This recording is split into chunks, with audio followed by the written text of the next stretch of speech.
খাসাড়ি ভাষায় সংবাদ এই চ্যানেলের মাধ্যমে আপনার সামনে আন্তর্জাতিক গুরুত্বপূর্ণ খবর তুলিয়ে ধরা হইব। গতিকে আপনার কাছে রিকোয়েস্ট, দয়া করে এই চ্যানেলটা সাবস্ক্রাইব করিয়া সঙ্গে থাকবা এবং ভিডিওটা লাইক শেয়ার করবা, যাতে গুরুত্বপূর্ণ খবর ছাড়া মাত্র সর্বপ্রথম আপনার কাছে যায়। আর যারা আগে থেকে সাবস্ক্রাইব করে দিয়েছেন আপনারা অসংখ্য ধন্যবাদ। আজকের গুরুত্বপূর্ণ খবর হইল ইন্টারন্যাশনাল ক্রিমিনাল কোর্টের পক্ষ থেকে ফয়সালা আই গেছে। ফয়সালা আওয়ার বাদে আমেরিকা এবং ইসরায়েল খুব বেশি নারাজ হয়েছেন আর খুব বেশি গুছা করছেন। যদিও নারাজ হয়েছেন আর গুছা করছেন, কিন্তু মিডিল ইস্টের অবস্থা এখন বর্তমানে খুব বেশি খারাপ। এমনর মুজাহিদিন হল খুব বেশি গরম হয়েছেন। একলগে 3টা সাগরে হামলা করিয়া যাইছিরা।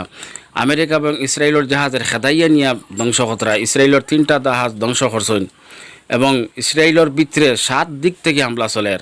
ইসলামিক গ্রুপ 7 দলে হামলা করা ইসরায়েলের ভিতরে একসঙ্গে হামলা চলের। ইউরোপিয়ান ইউনিয়নের পক্ষ থেকে ইন্টারন্যাশনাল কোর্টের ফয়সালারে ওয়েলকাম জানানি হয়েছে আর কোয়া হয়েছে যদি কেউ এই ফয়সালারে মানে তাহলে বোঝা গেল তার মাঝে ইনসানিয়ত আছে, আর যদি কেউ মানে না বোঝা গেল তার মাঝে ইনসানিয়ত নাই। এবং তুরস্ক এটারে ওয়েলকাম জানাইছে আর হামাসে কইছেন আমরা ওয়েলকাম জানাই। আর কিন্তু এই ফয়সালার মধ্যে রাফার উল্লেখ আছে, গাজার উল্লেখ হইতে আসিল। ফয়সালার মধ্যে কোয়া হয়েছে যে ওয়ারেন্ট তো জারি করা হয়েছে আর রাফা থেকে অতি সত্তর সেনা হরাই আনিবার লাগিয়া।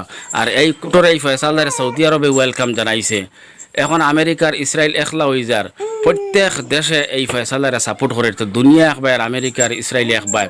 তারা যদিও এখন মাথিতরা গুছা কতরা, কিন্তু তারা কিচ্ছু করতে পারত না। এক সময় হলে হইব সমস্ত দুনিয়া একবার হইব আর আমেরিকার ইসরায়েল একলা পড়ব।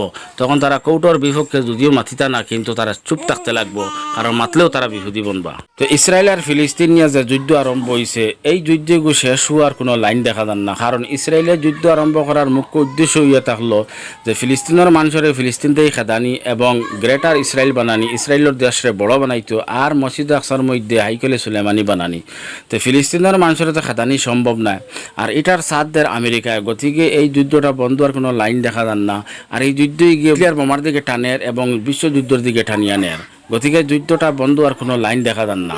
আর ইসরায়েলের প্রধানমন্ত্রী বেঞ্জামিন নেতানিয়াহুর অফিসিয়ালি বক্তব্য এ থাকলো যে আমরা গাজা এবং রাফার মধ্যে পাবলিক মারছি না, মারতাম না, আমরা শুধুমাত্র হামাসের উপরে হামলা করি।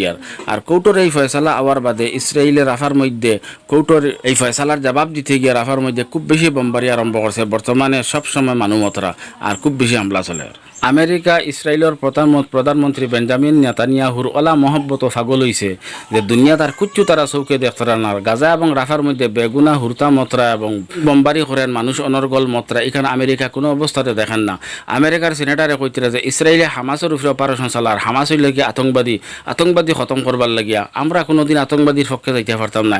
আর কোর্টে আতঙ্কবাদীর অপারেশন বন্ধ করার লাগে অর্ডার করছে, তাহলে বোঝা গেল কোর্ট আতঙ্কবাদীর পক্ষে, আমরা আতঙ্কবাদীর পক্ষে যেতে পারতাম না যেহেতু। গতিকে আমরা কোর্টের এই ফয়সালা মানতে পারতাম না। আর একটা বড় খবর হইল যে ফিলিস্তিনদের স্বাধীন রাষ্ট্র হিসাবে ঘোষণা দিছে মোট 143টি দেশ।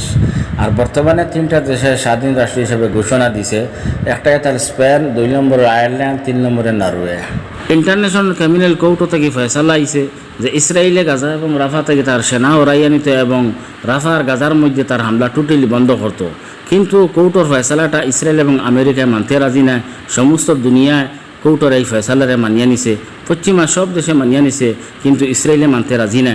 তো ইসরায়েলের না মানাইটা নয়া না, আরও ইলা ইন্টারন্যাশনাল কোর্টের অমান্য করছে। আর একটা গুরুত্বপূর্ণ খবর হইল যে ইসরায়েলে গাজা এবং রাফার মধ্যে গণহত্যা করে এবং অনেক দিন থেকে 7 অক্টোবর থেকে এখন পর্যন্ত হামলা করি। আর এটা কোয়া হয়েছে কানুন উল্টা, কিন্তু ইসরায়েলে কইছে আমি কোনো কানুন উল্টা করিয়েন না, কারণ আমার সেনায় গাদা এবং রাফার মধ্যে গণহত্যা খতরা না, কোনো কানুন উল্টা কাজ খতরা না।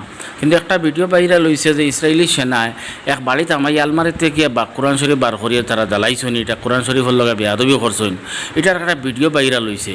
এই ভিডিও বাইরা লোয়ার পরে যখন মাঠ চর্চার মধ্যে আই গেল, তখন ইসরায়েলের প্রধানমন্ত্রী বেঞ্জামিন নেতানিয়াহু কইছেন যে আমার সেনা ইলা করার কথা নাই, কারণ ধর্মীয় গ্রন্থ এটার বেয়াদবি করার কথা না, এটা জ্বালাইবার কথা না। হ্যাঁ, এটা নিয়ে আমি যাচ পড়তাল করমু যে আমার সেনা ইলা কোনো ধর্মীয় গ্রন্থর লগে বেয়াদবি করছেন কি না, দেখি আর পরে আমি এটার ব্যবস্থা নিব। তো ইসরায়েলের পক্ষ থেকে কোয়া হয়েছে যে আমরা এই শুক্রবার থেকে এটার যাচ পড়তাল শুরু করে দিই।